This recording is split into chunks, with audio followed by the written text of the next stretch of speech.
We all know that death is inevitable, but there are a lot of misconceptions about will. You're welcome to Legal Clues on Emirate Radio. Of course, you know, on Legal Clues, we give you legal tips that you need to be aware of to help you to make informed legal decisions. My name is Oluwadamilola Obadimeji, your host on this program. In this episode, we'll be discussing writing of your will. What is a will? Simply put, a will is a document made by a person we call a testator, stating how he wishes his assets or his estate distributed after his demise.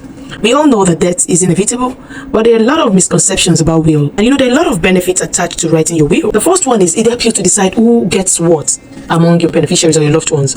Who gets your estate. It helps you to decide that you want to give this to this particular person. It helps you to decide that I don't want this person to have this in my estate. It helps you to know who will administer your estate. In a will, there's usually a column where you will appoint executors, people who will execute that will you have put in place.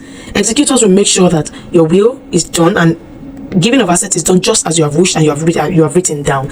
Also, wills will help you to avoid legal challenges. We have seen cases where after a particular person dies, the family members goes ahead, obtain letter of administrations, there'll be rancor in the family. Some people will be like, you're not supposed to be a beneficiary. Requirements that your will must possess before we can say that it's a valid will.